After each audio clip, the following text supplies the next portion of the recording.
represented cultural heritage. If you don't know what Cuban Cultural Heritage is, it's a nonprofit organization. We've been around for almost 25 years. We promote Cuban culture and heritage in all its forms. We have the magazine Herencia, which is our flagship publication. Many of you have already seen it. If you're interested in perhaps joining Herencia if you're not already a member, or in purchasing a magazine, we have someone at this table. So that's a little bit about our background. First, I want to thank Books and Books for allowing us to host this event here. It is already our second event in a month here at Books and Books, and I'm glad to see that there's so many people here this afternoon. I want to introduce some of our board members who are present here today, starting with our chairwoman, Livia Alonso, here in the first row.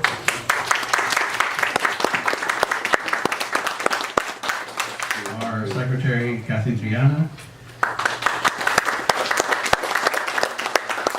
Our vice president, Aramis Perez in the back. Our vice secretary, Enriqueta Lavea, right up front. I also want to introduce some of our directors, Luis Mejer Sarra, also one of our presidents. Anthony Travieso, who is helping us with the technology for the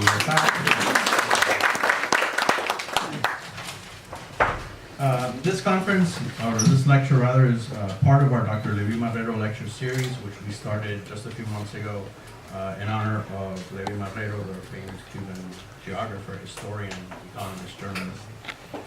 So we're very happy to host it today.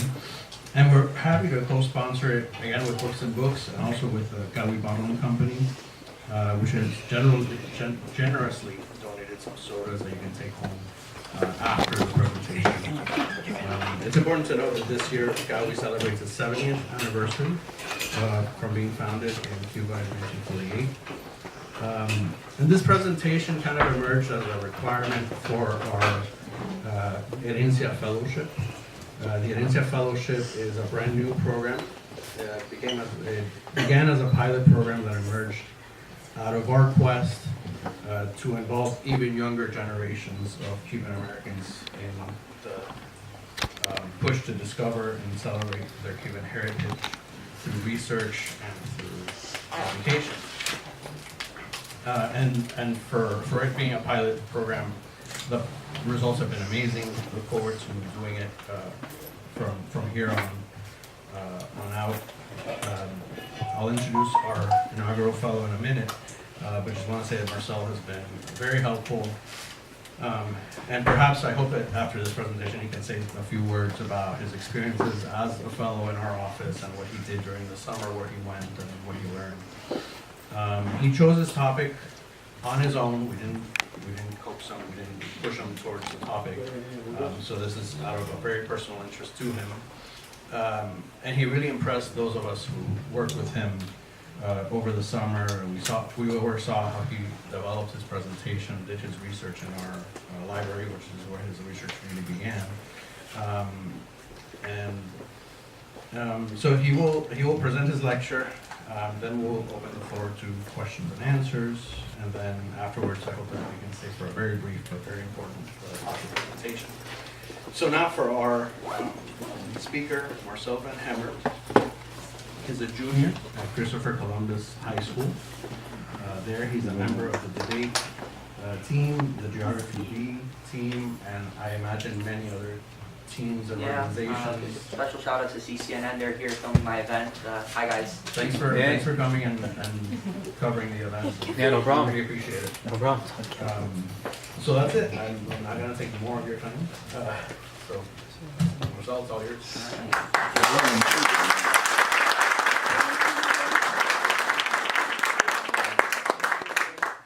Thank you guys very much. I appreciate all of you being here. Once again, my name is Marcel van Hemert. I'm 16 years old. I'm a junior at Christopher Columbus High School. And I don't really think there's much more to be said about me. So I guess let's just get into it. Before we start, a couple people I do want to thank. Mainly my parents. They are over there supporting me through this entire process, helping me with some research, helping me to find information that I might need to know. Tía Luisa and Tía Miriam, they've also been helping me out, and my abuela Carmen, she is 90. So, and of course, the office staff at Herencia Cultural Cubana. Daniel Pedreira, President, I thank you so much for having me, and Cecilio, thank you so much, you and Nancy, for having me over the summer. I really appreciate it, and I'll be talking a little bit more about that when the presentation is over. So, I'm not going to waste any more of your time introducing myself, because you guys are here to know about one thing, and that is the history of soft drinks in Cuba and, of course, here in the United States. So. If anybody has any information, any extra information that they want to include at a certain point, feel free. Don't take too long, but if you have anything that you want to say, I'm open to it. You know, this is my research, so of course, research is never perfect, so if there's something that you guys know that you can include, please let me know. It's for the benefit of all of us here. Alright, so I'm going to start, these are the big three, as I would call them, of course, here in the United States, and that is Materva, Pupiña, and Irombe. All three are very prominent here in Miami. As we Cuban Americans, these are, when I ask people what's their favorite Cuban soda, it's one of these three. I would say 99.9% of the time. So you can go ahead and skip ahead, to the next slide. So Materva, we'll start with Materva. It was introduced in Cuba in 1920. It's made from mate. So mate is a tea leaf found in South America that's usually drank very, very bitter. So that's Argentina, Chile, Paraguay, Uruguay. They drink a lot of mate down there.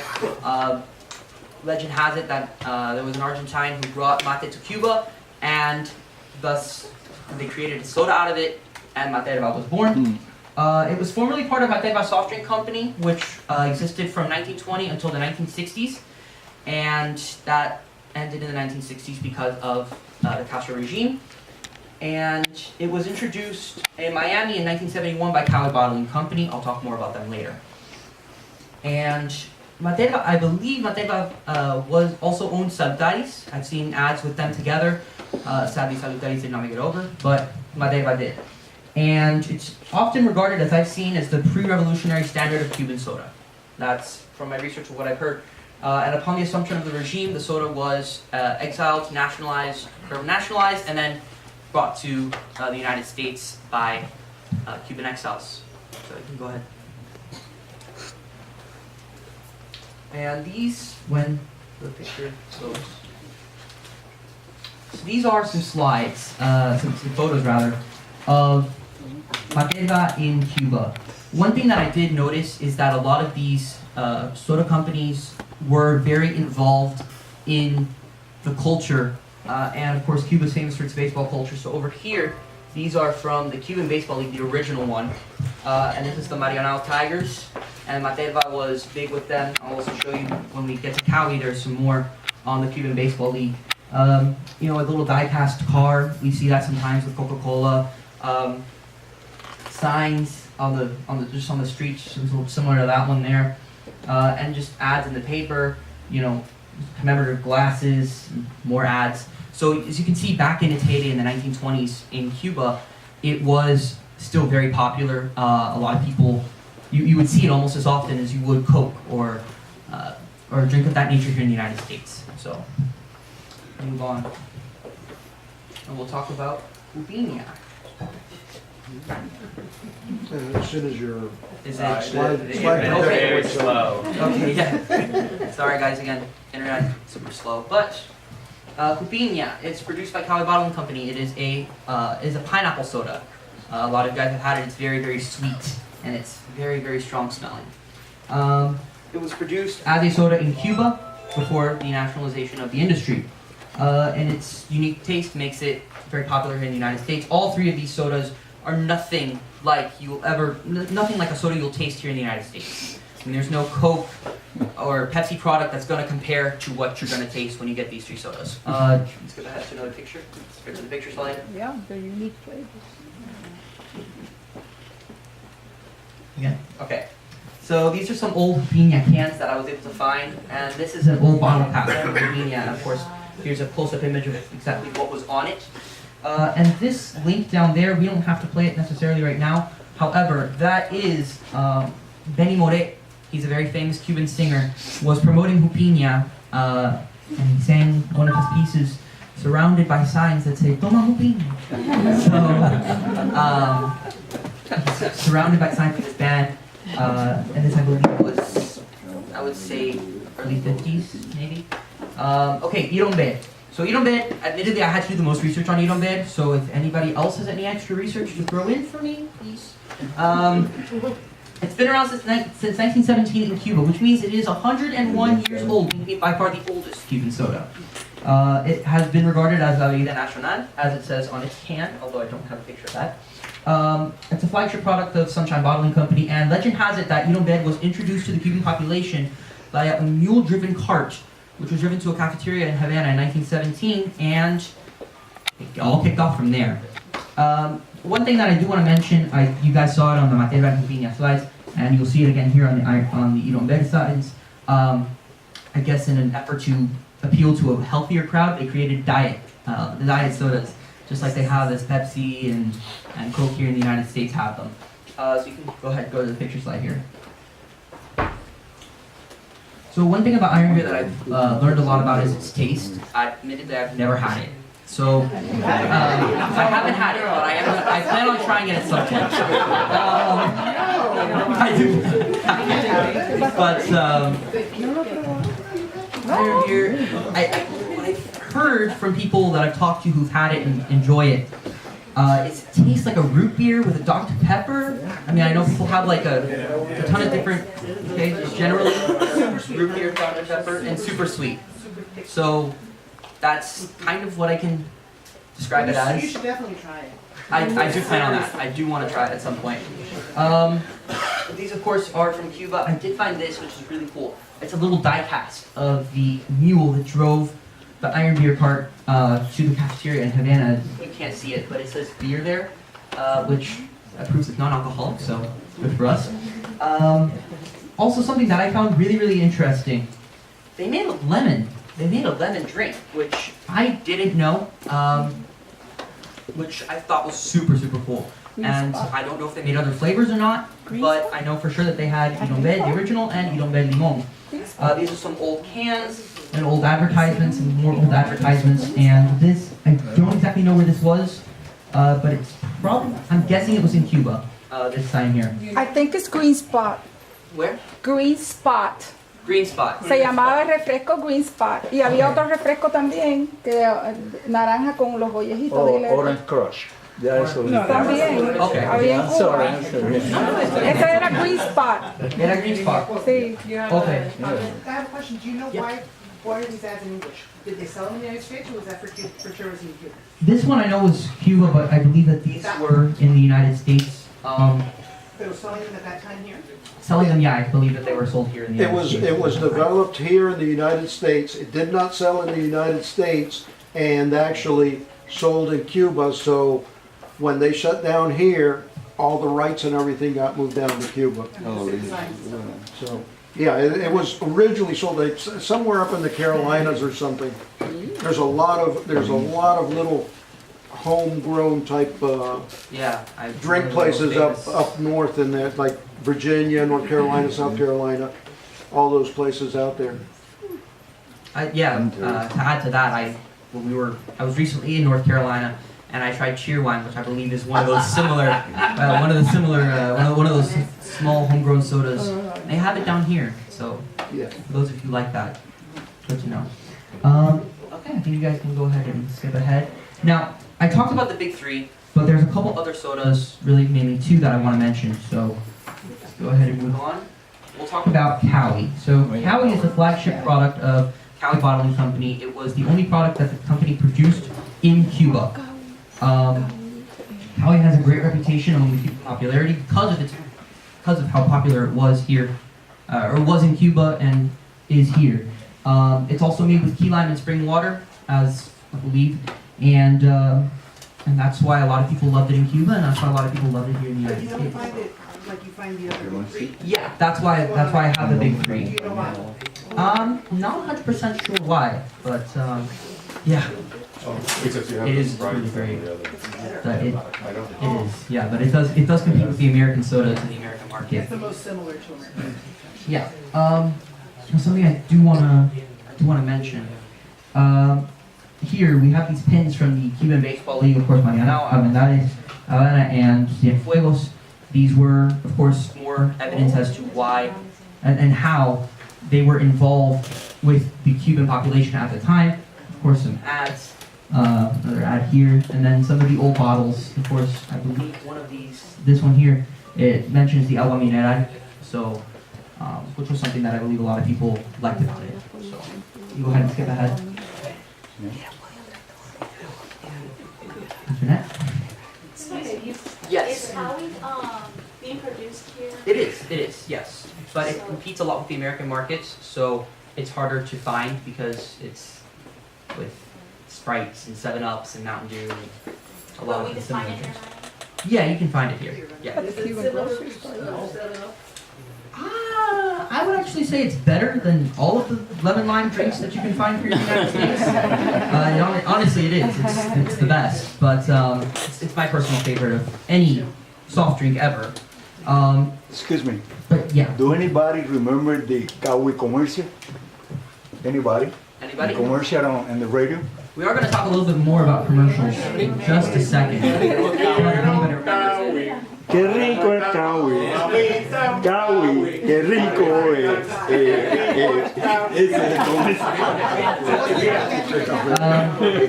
Getting back on track, we got Manta. So Manta is, I've heard of Herencia Soda, and it's very popular around the world, which is weird because I thought it was only popular in Latin America.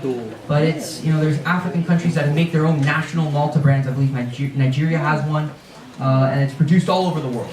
I mentioned here we have Sunshi, Atue, and Kawi. Of course, Trimanta, which is also a Kawi product, and it's immensely popular with the Cuban community. So we can go ahead, skip ahead, and I do want to talk about, as soon as the internet lets us. This is going to be, the impact of Coke and Pepsi in Cuba.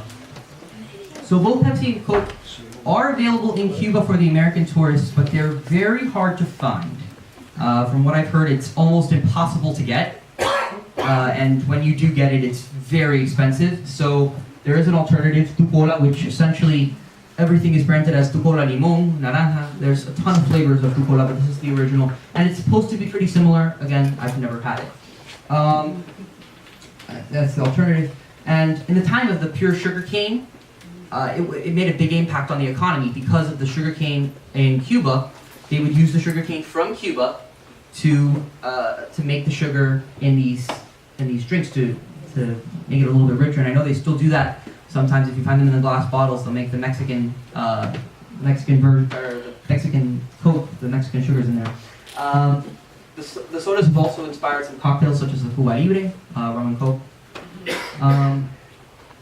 I don't have a picture of it on here, but I did find a picture of a can that I believe was from 1947 that said Cuba on it, and it was from I believe it was A Pepsi can? Pepsi.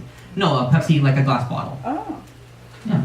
I think you can find it online. Well, it's pretty cool. What happens with any of these things, these are all syrups Yeah. that they send wherever it is, and then they get mixed at the bottling plant. The bottling plant may be in Cuba, in Mexico, or whatever. Your Coke that you buy in Cuba, if you look at it, it says made in Mexico. Yeah. And that's their way of getting around the Registered. embargo, Comes from Mexico, not which is the a US. bunch of baloney. And it's not that hard to find. What is hard to find is Coca-Cola, Diet Coke Okay. in Cuba. I I've know heard because it's- I went I've heard there with a it's friend of mine very that difficult, but drinks nothing but that, and it was like, impossible to find. yeah, get over it already, bud. All right. Well, I do want to talk about America because we're here now. We've been here since the 60s, most of us. And unless you're me, and I was born in 2002. So I have not been here since the 60s. after the nationalization of the factories in Cuba, and I am going to talk a little bit about that. It was introduced, Cali and iron beer were introduced to the United States. Iron beer I know is owned currently by the Blanco family. I don't know if there's any of you in here. No? Okay. Okay. And I know Cali was originally brought to the United States. There were 4 owners, Machado, Cusillo, and Villalba, and Garcia. Now, unfortunately, Mr. Machado died prior to a lot of the incorporation, but he did sign some of the papers here in the United States for the patent. And so it's now currently owned by Villalba, Garcia, and Cusillo, but the Machados were involved. Yes. And also, when they came to the United States, of course, a lot of other institutions came from Cuba to the United States, such as Belen Jesuit. No, I'm going to call this grad, but he's going to talk about it. Cali does sponsor certain Belen events, and they helped them out originally in the 1960s when they were making the transition over. They would supply sodas and certain other, well, really sodas to the events at Belen, and I'm sure other places as well, but I know for certain about the ones at Belen. So you can go ahead and jump forward.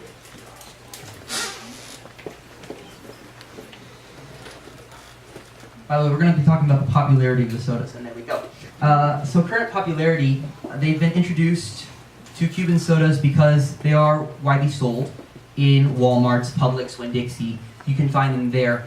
I've seen people all around the country ask for them. New York City, LA, South Carolina, Alabama, a lot of weird places. North Dakota, I think I saw one time somebody asking for the sodas. And that's through trips to Miami, as well as people who grew up in Miami and then moved away and now want to reconnect with the homeland, reconnect with their original, with what they knew. They're, again, sought after nationwide. And Abuela Mami, and I don't know if Ika is here, but if he's not, Abuela Mami, it's awesome. And they have done 2 little profiles, they're on Facebook, both of them, about Materva and Jupiña and the production of them. So, flip over here to the final. So these 2, this is just some early ads from Cali, from Cuba. And these 3 pictures I want to draw certain attention to. Now, I had a family friend who traveled to Cuba over the summer, and she was in the Havana area in Rancho Boyeros. So Rancho Boyeros, you'll see over there, that is the old plant. And this is what it looks like from a couple months ago. So as you can see, it's in a pretty bad state, but that happens when a communist government takes over your country. But that's what it used to look like. There were originally 4, you'll see over here. You have the one over here in Rancho Boyeros, in Matanzas, La Villa, and Bayang. So I know my grandfather, who is this man, Vicente Cosillo, my abuela. Vicente Cosillo, he took over from his father the plant here in Bayang. And there was also, the main headquarter plant was here in Rancho Boyeros. But he owned the plant here in Bayang, which is also where my aunt was born. She's not here right now, but so that's where she's from, and that's why there's the 4 here. Also, drawing attention to this, you've got, again, the old Rancho Boyeros Cali. Under the Cali, something says Rica. Rica, yeah, that's another one of the drinks that came over from the United States, but or from Cuba, sorry. But it's not as popular here in the United States. Orange, mandarin orange. It's pretty good, I've had that. Again, some old ads from La Paz, which was a soda brand that I believe also was overarching Materva and Salutaris. And then a lot of just different ads here. Yeah, so that's about it for me. Does anyone have any questions, comments? Yeah, Dan? Just go briefly into what you did this summer. Yeah. I do want to talk about that, but I want to stay on this topic just for a second. So if anybody else has any, yeah. Just wondering, in your research, did you find anything about the origin of the name of Iron Beer? Why that name? Why? I couldn't really find a whole lot about it. It was a drink that was developed in the United States. Remember, back in the early 20th century and the late 19th century, there were drinks that were concocted. That's how Coke came about. In Yeah. a pharmacy, they mixed it up and threw a little bit of cocaine in there. And so, hence the name Coke. Iron beer was just to call it a different thing from root beer or birch beer. You know, there's all kinds, and all throughout the South, there's these little pockets that still exist. And if you look at old signs, you'll see one of the, and you'll go, I've never heard of this thing. And they'll say, oh yeah, this place. They have them, all over the South. I've seen Yeah. things like that. But I do believe actually that iron beer was in Cuba originally. Anybody else that's got? Quick question, you mentioned the pictures of the plant. Is that plant still now bottling? Is it still, or do you know? Yeah, I don't know. I'm not thinking so because of the way that it. It looks abandoned. It's been abandoned for a long time. Yeah. So I'm guessing that happened shortly after the takeover. Quiero hablar más de mi experiencia, de my experience working with Herencia over the summer. So I was offered a really great opportunity with Herencia, with Daniel. Thank you very much for that. I was offered a great opportunity over the summer. I worked with them for about 4 weeks, maybe longer. I guess it was about 4 weeks that I worked with them. I went to Radio Martí. I did an interview there. Some of you guys might have seen that. I visited with Adam Putnam. He was running for governor. There was an event. We saw him there. And I learned a lot about my heritage. I did a lot of research in that library. And I wanted to thank you guys for that. And if anybody else is interested, mostly my age, but if you know somebody who might be interested in taking on an internship like this, taking on being another Herencia fellow just like I was, it was a great opportunity for me. I really appreciate it. So thank you very, very much, Daniel and Aramis and the whole family for taking me in and working with me like you guys did. I really, really appreciate it. You guys were very patient with me. You guys treated me really well. So I really, really appreciate it. Thank you very, very much.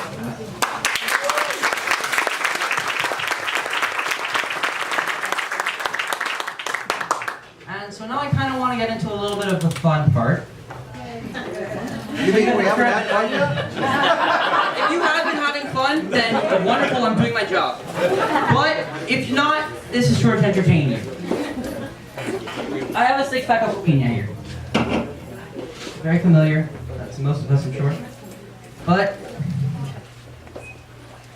how many of you think you can sing the Pupina jingle? Raise your hands, raise your hands. I want 6 people who think they can sing the Pupina jingle. 1, 2. Anybody else? I have 2. Okay, let's hear it. All right. Go ahead. 3 hands apiece if you guys can sing it. She can sing it.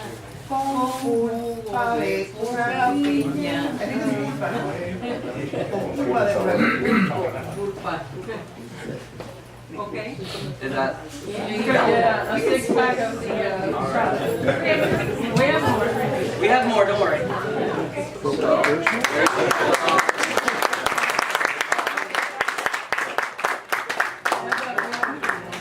We have the hooping. We have it on the screen here? Okay. La materia bien fría, sabe así. Y hay otra parte. Have individual hands. Oh, we refer. We will get you your opinion, don't worry. Fact checking. Was there una terva jingle?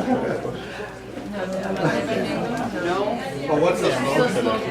Oh, okay, yeah, that's one. Can anybody tell me the slogan? Any 6 people who can tell me this? I would, Who have won before? who have not won already. Who can tell me the slogan?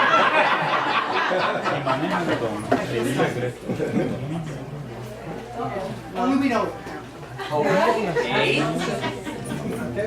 All right then, tell me the slogan. I don't know. Mateo. No, but there's. It's on their hands. Maneja, no tome, y si tome, tome reserva.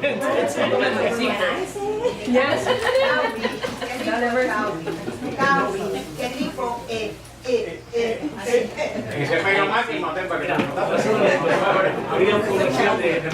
know what they're saying is it's si maneja no tome y si toma toma.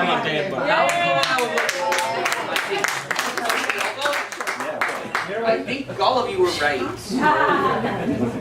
I'll figure out what the but there's plenty of soda. So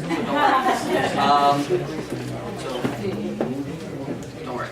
Outside of that, I think we are about. I think that's about it. Unless anybody else has anything that they want to contribute, or anything else that I want to say. Yes, yeah. Marcel, you mentioned that you're 16 years old, Yes. studying at Columbus.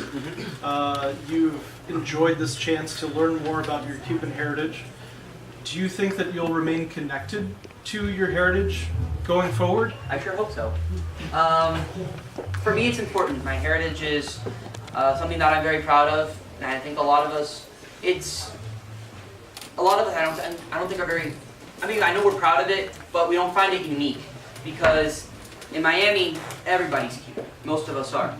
But the minute we leave our little bubble here in South Florida, we're the only Cubans around.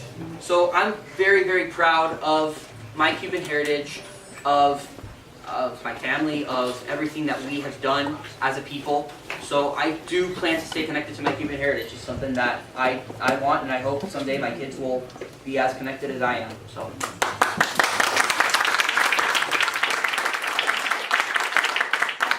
Congratulate you, Marcel, for this great presentation, the amazing research. Thank you to everyone who contributed also, because obviously these are certain data that not all of us have, so the family members, for them to be here.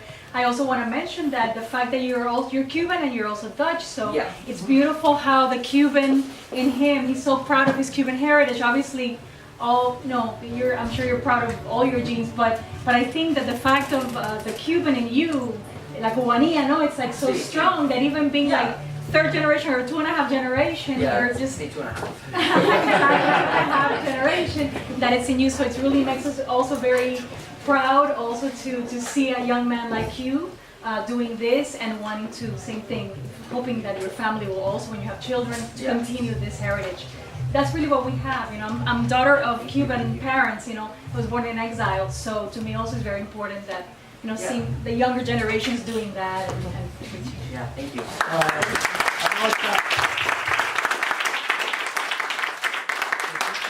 It has nothing to do with being Dutch, but you do know that the Queen of Luxembourg is Cuban. Yeah, yes. Okay. She happens to be a relative of mine. Really? All right, so you're all going to get on the bus and go with you. We're all going to get on the bus and go with you to go visit her. No. I won't even go. But that's, what you have to understand, in all of the bad that has taken place, and of course, some have stronger feelings in one way or another, overall, we're spread out all over the world. Yeah. And we have made a major, major impact in ways that are unfathomable for anything that you can possibly imagine, of a little island about 400 miles long, and that's it. That's all it was. And all these people are spread out all over the world. You go to Japan and you find a Cuban restaurant. Yeah. And it's like crazy. So just understand that you have a proud heritage. Yeah, and I'm the president of Coca-Cola was Cuban. Yeah, and I mean, a lot of it is the pride that we have, and you can find Cubans all over the world, really, like you said. I mean, I know even before we were in diaspora and in exile here, there were, back in the American Revolution, the Cuban ladies of Havana helped out the American troops. And the Civil War. And in the Civil War. So we're making impacts that a lot of us, we're proud of it, but people are like, oh no, that was all them. No.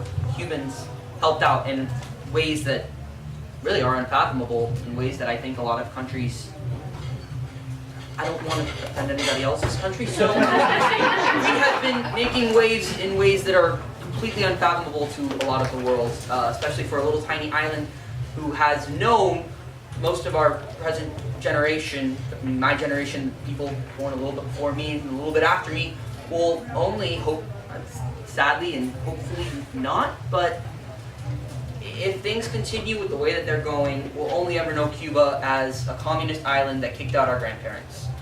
But hopefully at some point we get to know it for what it really is and get to rediscover what it was about Cuba that people love so much. But at the moment, sadly, that can't happen. So, yeah, I am very proud of you.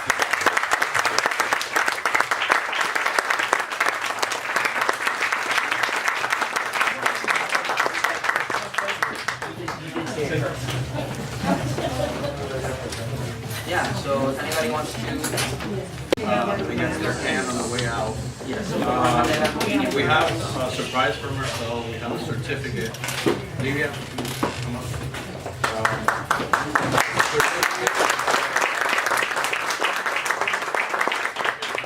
For everything that he helped us do this summer. He didn't mention it. He kind of humble, but he helped us do a lot of events, practically monthly, if not more than once a month. This summer was instrumental in helping us do and set up events, plan events, and just a certificate of appreciation. It reads in Spanish: Herencia Cultural Cubana entrega este reconocimiento a Marcel van Hemert por su valiosa contribución a preservar la cultura y la historia de Cuba como primer Herencia Fellow y por presentar su trabajo de investigación titulado Que Rico Es, The History of Cuban Soda and Books and Books of the Nuclear Brewery.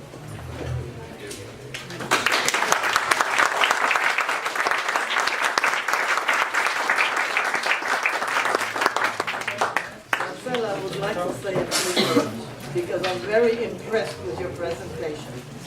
Not only have you given us facts, which can be very dry, but you have put your heart in it.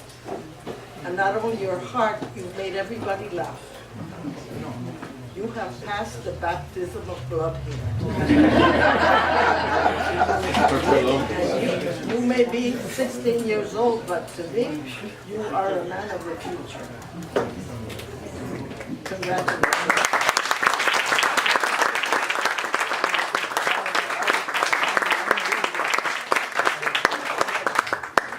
And I'm also going to give him one of our pins so he can wear it from now on.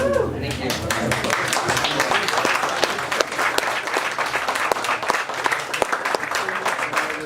So I think that concludes the event. We have, as I mentioned, cans to give away of the assorted sodas out here. So we'll be distributing them on your way out. Thank you. Thank you. Thank you.